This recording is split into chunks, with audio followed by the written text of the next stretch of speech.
ओम नमः शिवाय। ಭಾರತ್ ಮಾತಾ ಶಿವಶಕ್ತಿ ಅವತಾರ ಪರಮಾತ್ಮ ವಾಣಿ. ಓಂ ಪಿತಾಶ್ರೀ ಶಿವ ತಂದೆಯ ನೆನಪಿದೆಯೇ? ಮುರಳಿಯ ದಿನಾಂಕ 30/6/2026 ಪ್ರಾತಃ ಕ್ಲಾಸ್. ಓಂ ನಮಃ ಶಿವಾಯ್. ಜ್ಞಾನಿ ಮಕ್ಕಳೇ, ಈ ದಾನ ಪುಣ್ಯ ಯಜ್ಞ ತಪಸ್ಸು ಇತ್ಯಾದಿಗಳನ್ನು ಮಾಡುವುದರಿಂದ ನಾನು ಸಿಗಲು ಸಾಧ್ಯವಿಲ್ಲ. ನಾನು ಬರುವುದೇ ಅಂತ್ಯದಲ್ಲಿ.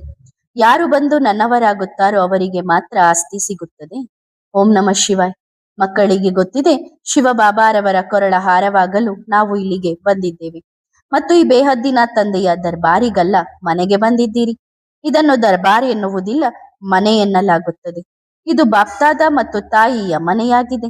ನೀವು ಮನೆಗೆ ಬಂದಿದ್ದೀರಿ. ನೀವು ಏನನ್ನೂ ಕೇಳುವ ಅವಶ್ಯಕತೆ ಇಲ್ಲ. ನೀವು ಏನನ್ನು ಕೇಳುತ್ತೀರಿ ಎಂಬುದು ನಿಮಗೆ ಗೊತ್ತಿಲ್ಲ. ಲೌಕಿಕ ಮಗು ಜನಿಸಿದಾಗ ತಂದೆ ತಾಯಿಯಿಂದ ಏನನ್ನಾದರೂ ಕೇಳುವ ಆಸೆ ಇರುತ್ತದೆಯೇ? ಇಲ್ಲ. ಇದೊಂದು ನಿಯಮವಾಗಿದೆ. ಮಗು ಜನಿಸಿದ ತಕ್ಷಣ ಮಾಲೀಕನಾಗಿ ಬಿಡುತ್ತದೆ. ಇದು ಕೂಡ ಹಾಗೆಯೇ ಇದೆ. ನೀವು ಮಾತಾಪಿತರ ಮಕ್ಕಳಾಗಿದ್ದೀರಿ ಎಂದ ಮೇಲೆ ಕೇಳುವ ಅವಶ್ಯಕತೆ ಇಲ್ಲ. ನೀವು ಯೋಚಿಸಿ ತಿಳಿದುಕೊಂಡೇ ಮಾತಾಪಿತರಿಗೆ ಮಕ್ಕಳಾಗಿದ್ದೀರಿ. ಮಾತಾಪಿತರಿಂದ ನಮಗೆ ಸ್ವರ್ಗದ ಅಪಾರ ಸುಖಗಳು ಸಿಗುತ್ತವೆ ಎಂದು ನಿಮಗೆ ತಿಳಿದಿದೆ. ಮಕ್ಕಳು ಏನನ್ನೂ ಕೇಳುವ ಅವಶ್ಯಕತೆ ಇಲ್ಲದಂತೆ ನಿಮಗೂ ಸಹ ಏನನ್ನೂ ಕೇಳುವ ಅವಶ್ಯಕತೆ ಇಲ್ಲ. ಬಾಬಾ ತಿಳಿಸುತ್ತಾರೆ, ನಾನು ನಿಮಗೆ ಸ್ವರ್ಗದ ಖಜಾನೆಯನ್ನು ನೀಡುತ್ತೇನೆ. ಪ್ರತಿಯೊಂದು ವಿಷಯದಲ್ಲೂ ಪುರುಷಾರ್ಥ ಮಾಡಬೇಕಾಗುತ್ತದೆ. ಈಗಿನ ಪುರುಷಾರ್ಥದಿಂದ ನೀವು ಬೇಹದ್ದಿನ ರಾಜ್ಯಾಧಿಕಾರವನ್ನು ಅನುಭವಿಸುತ್ತೀರಿ. ನಂತರ ಭಕ್ತಿ ಮಾರ್ಗ ಪ್ರಾರಂಭವಾಗುತ್ತದೆ. ಪ್ರಪಂಚದ ಮನುಷ್ಯರಿಗೆ, ವಿದ್ವಾಂಸರಿಗೆ, ಆಚಾರ್ಯರಿಗೆ ಭಕ್ತಿ ಮಾರ್ಗ ಯಾವಾಗ ಪ್ರಾರಂಭವಾಗುತ್ತದೆ ಎಂದು ತಿಳಿದಿಲ್ಲ. ಅರ್ಧ ಕಲ್ಪದ ನಂತರ ಭಕ್ತಿ ಮಾರ್ಗ ಪ್ರಾರಂಭವಾಗುತ್ತದೆ ಎಂದು ನಿಮಗೆ ತಿಳಿದಿದೆ. ಅದಕ್ಕಿಂತ ಮೊದಲು ಭಕ್ತಿಯ ಕುರುಹು ಕೂಡ ಇರುವುದಿಲ್ಲ. ಸತ್ಯಯುಗ ತ್ರೇತಾಯುಗದಲ್ಲಿ ಭಕ್ತಿ ಇರುವುದಿಲ್ಲ. ಆದ್ದರಿಂದ ಚಿತ್ರಪಟದಲ್ಲಿಯೂ ತೋರಿಸಲಾಗಿದೆ, ಅರ್ಧ ಕಲ್ಪದ ನಂತರ ಮತ್ತೆ ಭಕ್ತಿ ಪ್ರಾರಂಭವಾಗುತ್ತದೆ. 21 ಜನ್ಮಗಳವರೆಗೆ ಈ ಜ್ಞಾನದ ಆಸ್ತಿ ನಡೆಯುತ್ತದೆ. ಆಸ್ತಿ ಪೂರ್ಣಗೊಂಡ ನಂತರ ಭಕ್ತಿ ಪ್ರಾರಂಭವಾಗುತ್ತದೆ.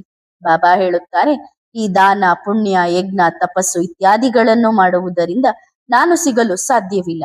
ನಾನು ಬರುವುದೇ ಅಂತ್ಯದಲ್ಲಿ. ಯಾರು ಬಂದು ನನ್ನವರಾಗುತ್ತಾರೋ ಅವರಿಗೆ ಆಸ್ತಿ ಸಿಗುತ್ತದೆ. ಇದರಲ್ಲಿ ಕೇಳುವ ಮಾತೇ ಇಲ್ಲ. ಬಾಬಾರವರ ಮಕ್ಕಳಾಗುವುದರಿಂದ ನಾವು ಕೊರಳ ಹಾರವಾಗುತ್ತೇವೆ ಎಂದು ನಿಮಗೆ ಗೊತ್ತಿದೆ. ಸೂರ್ಯವಂಶಿ ರಾಜಧಾನಿಯನ್ನು ಪಡೆಯಬಹುದು. ಸತ್ಯಯುಗದಲ್ಲಿ ನೀವು ವಿಶ್ವದ ಮಾಲೀಕರಾಗುತ್ತೀರಿ, ಹಾರವಾಗುತ್ತೀರಿ. ವೈಜಯಂತಿ ಮಾಲೆಯಲ್ಲಿ ಪೋಣಿಸಲ್ಪಡುತ್ತೀರಿ. ಇದು ರಾಜಸ್ವ ಅಶ್ವಮೇಧ ರುದ್ರಗೀತ ಜ್ಞಾನ ಯಜ್ಞವಾಗಿದೆ. ಭಕ್ತಿ ಮಾರ್ಗದಲ್ಲಿ ಕೇವಲ ರುದ್ರ ಯಜ್ಞಗಳಿರುತ್ತವೆ. ಈಗ ನೀವು ಶಿವಶಕ್ತಿಯ ಸೇನೆಯಾಗಿದ್ದೀರಿ, ಅಹಿಂಸಾತ್ಮಕ ಗುಪ್ತ ಸೇನೆ. ಯೋಗ ಬಲದಿಂದ ನೀವು ವಿಶ್ವದ ಮಾಲೀಕರಾಗುತ್ತೀರಿ. ಬೇಹದ್ದಿನ ತಂದೆಯ ಕೊರಳ ಹಾರವಾಗುತ್ತೀರಿ. ನಿಮಗೆ ಗೊತ್ತಿದೆ, ನೀವೇ ಮಾತಾಪಿತ, ನಾವು ನಿಮ್ಮ ಮಕ್ಕಳು. ಎಷ್ಟು ಅಪಾರ ಮಕ್ಕಳಿದ್ದಾರೆ. ಸರಿ, ಪ್ರಜಾಪಿತ ಬ್ರಹ್ಮ ಯಾರ ಮಗು? ಶಿವ ಬಾಬಾರವರ ಮಗು. ಹಾಗಾದರೆ ದಾದಾ ಕೂಡ ಒಬ್ಬರೇ, ಬಾಬಾ ಕೂಡ ಒಬ್ಬರೇ, ಮಕ್ಕಳು ಅನೇಕರಿದ್ದಾರೆ. ಆದ್ದರಿಂದಲೇ ಪ್ರಜಾಪಿತ ಬ್ರಹ್ಮ ಎಂಬ ಹೆಸರಿದೆ. ನೀವು ಬ್ರಹ್ಮನ ಮಕ್ಕಳಾಗಿದ್ದೀರಿ. ಹಾಗಾದರೆ ನೀವು ದಾದಾನ ಮೊಮ್ಮಕ್ಕಳು ಎನ್ನುವುದು ಸಿದ್ಧವಾಗುತ್ತದೆ. ಬೇಹದ್ದಿನ ತಂದೆಯಿಂದ ಸ್ವರ್ಗದ ಆಸ್ತಿ ಸಿಗುತ್ತದೆ. ಹೆವೆನ್ ಎಂದರೆ ಹೊಸ ಪ್ರಪಂಚ. ಎಲ್ಲನ್ನು ಹೊಸ ಪ್ರಪಂಚ ಎನ್ನಲಾಗುವುದಿಲ್ಲ. ನರಕ ಎಂದರೆ ಹಳೆಯ ಪ್ರಪಂಚ.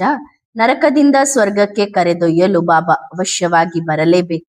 ಆದ್ದರಿಂದಲೇ ಅವರ ಹೆಸರು ಹೆವೆನ್ಲಿ ಗಾಡ್ ಫಾದರ್ ಎಂದಿದೆ.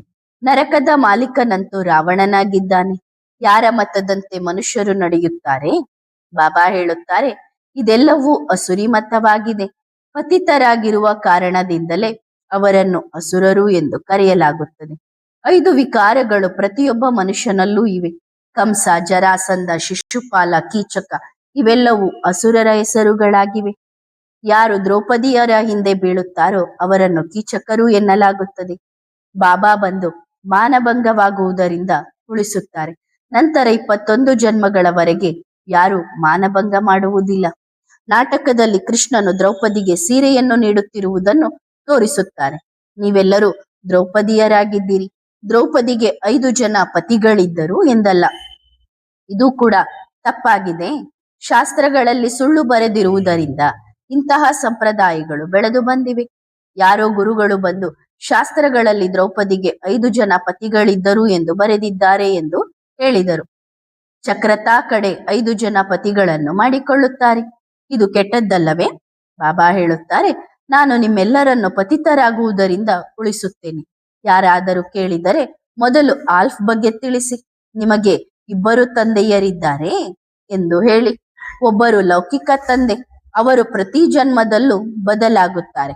ಪ್ರತಿ ಜನ್ಮದಲ್ಲೂ ನೀವು ಬೇಹದ್ದಿನ ತಂದೆಯನ್ನು ನೆನಪು ಮಾಡುತ್ತಾ ಬಂದಿದ್ದೀರಿ. ಅವರು ಎಲ್ಲರ ತಂದೆಯಾಗಿದ್ದಾರೆ. ಭಗವಂತನು ಹೊಸ ಪ್ರಪಂಚದ ರಚಯಿತನಾಗಿದ್ದಾನಲ್ಲವೇ? ಇದು ಹಳೆಯ ಪ್ರಪಂಚ. ಹೊಸ ಪ್ರಪಂಚದಲ್ಲಿ ಭಾರತವು ಸ್ವರ್ಗವಾಗಿತ್ತು. ಭಕ್ತಿ ಮಾರ್ಗವು ದ್ವಾಪರ ಯುಗದಿಂದ ಪ್ರಾರಂಭವಾಗುತ್ತದೆ. ಡ್ರಾಮಾದಲ್ಲಿ ಈ ಶಾಸ್ತ್ರಗಳು ಇತ್ಯಾದಿಗಳು ಸಹ ನಿಗದಿಯಾಗಿವೆ. ಮನುಷ್ಯರು ತಮ್ಮ ಮನಸ್ಸಿಗೆ ಬಂದಂತೆ ಕುಳಿತು ತಯಾರಿಸುತ್ತಾರೆ. ಆದಿ ಸನಾತನ ದೇವಿ ದೇವತಾ ಧರ್ಮವಿತ್ತು ಎಂದು ತಿಳಿದುಕೊಳ್ಳುತ್ತಾರೆ. ಆದರೆ ರಾಜಯೋಗವನ್ನು ಯಾರು ಕಲಿಸಿದರು ಎನ್ನುವುದು ಅವರಿಗೆ ಗೊತ್ತಿಲ್ಲ. ಕೃಷ್ಣನ ಹೆಸರನ್ನು ಹಾಕಿದ್ದಾರೆ. ಕೃಷ್ಣ ಭಗವಾನು ವಾಚ ಎಂದು ಹೇಳುತ್ತಾರೆ. ಕೃಷ್ಣನನ್ನು ಭಗವಂತ ಎಂದು ಕರೆಯಲು ಸಾಧ್ಯವಿಲ್ಲ ಎಂದು ನಿಮಗೆ ತಿಳಿಸಲಾಗಿದೆ. ನೀವು ಕೃಷ್ಣನ ಕೊರಳ ಹಾರವಾಗುವುದಿಲ್ಲ. ಅವಳು ರಾಧೆಯೇ ಆಗುತ್ತಾಳೆ. ಇದು ಕೂಡ ಮನುಷ್ಯರಿಗೆ ಗೊತ್ತಿಲ್ಲ. ಕೃಷ್ಣನಿಗೆ 16,108 ರಾಣಿಯರಿರಲು ಸಾಧ್ಯವೇ ಇಲ್ಲ. ಚಿತ್ರಗಳಲ್ಲಿ ರಾಧೆ ಕೃಷ್ಣರಿದ್ದಾರೆ ಅಷ್ಟೇ. ಈ ವಿಷಯಗಳನ್ನು ನೀವೀಗ ಅರ್ಥ ಮಾಡಿಕೊಳ್ಳುತ್ತಿದ್ದೀರಿ. ದೊಡ್ಡ ದೊಡ್ಡ ವಿದ್ವಾಂಸರು ಇತ್ಯಾದಿಗಳು ಸಂಪೂರ್ಣ ಬುದ್ಧಿಹೀನರಾಗಿದ್ದಾರೆ. ಏನೂ ತಿಳಿದಿಲ್ಲ. ಅಂಧಶ್ರದ್ಧೆಯಲ್ಲಿ ಯಾರು ಏನು ಹೇಳಿದರೂ ನಂಬುತ್ತಾರೆ. ಬುದ್ಧಿಹೀನರು ಕುರುಡನ ಮಕ್ಕಳು ಕುರುಡರಾಗಿದ್ದಾರಲ್ಲವೇ? ರಾವಣನು ಎಲ್ಲರನ್ನೂ ಕುರುಡರನ್ನಾಗಿ ಮಾಡಿದ್ದಾನೆ. ಈಗ ಬಾಬಾ ಹೇಳುತ್ತಾರೆ, ಸಜನಿಯರೇ, ಎಚ್ಚರಗೊಳ್ಳಿರಿ. ನವಯುಗ ಬಂದಿದೆ. ಕಲಿಯುಗದ ನಂತರ ಮತ್ತೆ ಯಾವ ಯುಗ ಬರುತ್ತದೆ? ತ್ರೇತಾಯುಗವನ್ನು ಕೂಡ ನವಯುಗ ಎನ್ನಲಾಗುವುದಿಲ್ಲ. ಮೊದಲು ಸತ್ಯಯುಗ, ನಂತರ ತ್ರೇತಾಯುಗ. ಹೊಸ ಯುಗ ಎಂದು ಕೇವಲ ಸತ್ಯಯುಗಕ್ಕೆ ಮಾತ್ರ ಹೇಳಲಾಗುತ್ತದೆ ಅಷ್ಟೇ, ತ್ರೇತಾಯುಗಕ್ಕೂ ಅಲ್ಲ. ಬಾಬಾ ಹೇಳುತ್ತಾರೆ, ಮಕ್ಕಳೇ, ಅರ್ಥವಾಗುತ್ತಿದೆಯೇ? ನಿಶ್ಚಯವಿದೆಯಲ್ಲವೇ? ನೀವೇ ಬಂದು ಈ ಎಲ್ಲಾ ವಿಷಯಗಳನ್ನು ಅರ್ಥ ಮಾಡಿಕೊಳ್ಳುತ್ತೀರಿ. ಮತ್ತು ನೀವು ಜೀವಂತವಾಗಿದ್ದಾಗಲೇ, ಬದುಕಿದ್ದಾಗಲೇ ಶಿವಬಾಬಾರವರಿಗೆ ಮಕ್ಕಳು ಆಗುತ್ತೀರಿ. ತಮ್ಮನ್ನು ಆತ್ಮ ಎಂದು ತಿಳಿದುಕೊಳ್ಳುತ್ತೀರಿ. ಶರೀರದ ಅಭಿಮಾನವನ್ನು ಬಿಟ್ಟು ಈಗ ನಾವು ನಿಮ್ಮವರಾಗಿದ್ದೇವೆ. ಬಾಬಾ ಹೇಳುತ್ತಾರೆ, ಈಗ ನಾಟಕ ಪೂರ್ಣವಾಯಿತು. ನಾನು ನಿಮ್ಮನ್ನು ಮನೆಗೆ ಕರೆದೊಯ್ಯಲು ಬಂದಿದ್ದೇನೆ. ಇದು ಪಾತ್ರ ಮಾಡುವ ಮಂಟಪವಾಗಿದೆ. ಇದರ ಅಂತ್ಯವನ್ನು ಕಾಣಲು ಸಾಧ್ಯವಿಲ್ಲ. ಹಾಗಾದರೆ ಈಗ ಬೇಹದ್ದಿನ ತಂದೆಯನ್ನು ಮತ್ತು ಅವರಿಂದ ಸಿಗುವ ಪ್ರಾಪ್ತಿಯನ್ನು ತಿಳಿದುಕೊಳ್ಳುವುದು ನಿಮ್ಮ ಹಕ್ಕಾಗಿದೆ. ಬೇಹದ್ದಿನ ತಂದೆಯ ಮನೆ ಎಷ್ಟು ದೊಡ್ಡದಾಗಿದೆ. ಎಷ್ಟೇ ಪ್ರಯತ್ನಿಸಿದರೂ ದೂರ ದೂರ ಹೋಗಲು ಸಾಧ್ಯವಿಲ್ಲ. ಅಂತ್ಯವನ್ನು ಕಾಣಲು ಸಾಧ್ಯವಿಲ್ಲ. ಸಾಗರವೇ ಸಾಗರವಾಗಿದೆ. ಸೃಷ್ಟಿ ಬೇಹದ್ದಾಗಿದೆ ಎಂದು ಹೇಳುತ್ತಾರೆ. ಎಲ್ಲರಿಗೂ ತಿಳಿಸುವುದು ಮಕ್ಕಳ ಕೆಲಸವಾಗಿದೆ. ಇದರಲ್ಲಿ ಏನನ್ನೂ ಕೇಳುವ ಅವಶ್ಯಕತೆ ಇಲ್ಲ. ಬಾಬಾ ಹೇಳುತ್ತಾರೆ, ನಾನು ಬಂದಿದ್ದೇನೆ. ಈಗ ನೀವು ಈ ಪ್ರಾಪ್ತಿಯನ್ನು ಮಾಡಿಕೊಳ್ಳಿ. ಸೂರ್ಯವಂಶಿ ಅಥವಾ ಚಂದ್ರವಂಶಿ ರಾಜಧಾನಿಯನ್ನು ಪಡೆದುಕೊಳ್ಳಿ. ನಿಮ್ಮ ಸೀಟನ್ನು ಕಾಯ್ದಿರಿಸಿಕೊಳ್ಳಿ. ಅವಶ್ಯವಾಗಿ ಮಮ್ಮ ಬಾಬಾರವರ ಸೀಟುಗಳು ಪ್ರಸಿದ್ಧವಾಗಿವೆ. ಇವರು ಲಕ್ಷ್ಮೀನಾರಾಯಣರಾಗುತ್ತಾರೆ. ಇದನ್ನು ಸ್ವರಾಜ್ಯ ಎಂದು ಕರೆಯಲಾಗುತ್ತದೆ. ಇದು ಸ್ವರಾಜ್ಯಕ್ಕಾಗಿ ಜ್ಞಾನದ ಯಜ್ಞವಾಗಿದೆ. ನಿಮಗೆ ಸ್ವರಾಜ್ಯ ಸಿಗುತ್ತದೆ. ಎಲ್ಲ ಮನುಷ್ಯ ಮಾತ್ರರು ಈ ಯಜ್ಞದಲ್ಲಿ ಸ್ವಾಹ ಆಗಬೇಕಿದೆ. ಆದ್ದರಿಂದಲೇ ಇದನ್ನು ಯಜ್ಞ ಎನ್ನಲಾಗುತ್ತದೆ. ಬೊಂಬಿನ ಕಾಡಿಗೆ ಬೆಂಕಿ ಹತ್ತಿಕೊಳ್ಳುತ್ತದೆ ಎಂದು ನಿಮಗೆ ಗೊತ್ತಿದೆ. ನೀವು ಹಳೆಯ ಪ್ರಪಂಚವನ್ನು ಬಿಡಲು ಬಾಬಾರವರ ಬಳಿ ಬರುತ್ತೀರಿ. ತಾನು ಸತ್ತರೆ ಜಗತ್ತು ಸತ್ತಂತೆ. ನೀವು ಅಶರೀರಿಯಾದಾಗ ಏನೂ ಇರುವುದಿಲ್ಲ. ಮತ್ತೆ ಶರೀರ ಸಿಕ್ಕಾಗ ಪ್ರಪಂಚದ ನೆನಪಾಗುತ್ತದೆ. ಈಗ ಮೊದಲು ಹಳೆಯ ಪ್ರಪಂಚವನ್ನು ಬಿಡಬೇಕು. ಶರೀರದ ಅಭಿಮಾನವನ್ನು ಬಿಟ್ಟು ನೀವು ಶಿವ ಬಾಬಾರವರ ಕೊರಳ ಹಾರವಾಗುತ್ತೀರಿ. ಬಾಬಾ ಹೇಳುತ್ತಾರೆ, ನನ್ನಲ್ಲಿರುವ ಗುಣಗಳನ್ನು ನಾನು ನಿಮಗೆ ಕಲಿಸುತ್ತೇನೆ. ಯಾರಾದರೂ ಹೊಸ ಸಂಶೋಧನೆಯನ್ನು ಮಾಡಿದರೆ ಅದನ್ನು ರಾಜರ ಮೂಲಕ ವೃದ್ಧಿ ಮಾಡಿಸುತ್ತಾರೆ. ಇಲ್ಲಿಯೂ ರಾಜರಿದ್ದಾರೆ. ಅವರ ಮೂಲಕ ಜ್ಞಾನ ಹರಡುತ್ತಿತ್ತು. ಏಕೆಂದರೆ ರಾಜರಲ್ಲಿ ಶಕ್ತಿ ಇರುತ್ತದೆ. ಬಾಬಾ ನಿಮಗೆ ಹೊಸ ಸಂಶೋಧನೆಯನ್ನು ತಿಳಿಸಿದ್ದಾರೆ. ಸ್ವರ್ಗದ ಸ್ಥಾಪನೆ ಹೇಗೆ ಆಗುತ್ತದೆ ಎಂದು ಎಷ್ಟು ಕಷ್ಟಪಡಬೇಕಾಗುತ್ತದೆ. ಯಾರಾದರೂ ಸಂಶೋಧನೆ ಮಾಡಿದರೆ ಅದನ್ನು ವೃದ್ಧಿ ಮಾಡಲು ಸರ್ಕಾರಕ್ಕೆ ತಿಳಿಸುತ್ತಾರೆ. ಹಾಗೆಯೇ ನೀವು ಬೇಹದ್ದಿನ ಬಾಬಾರವರ ಪರಿಚಯ ನೀಡಬೇಕು.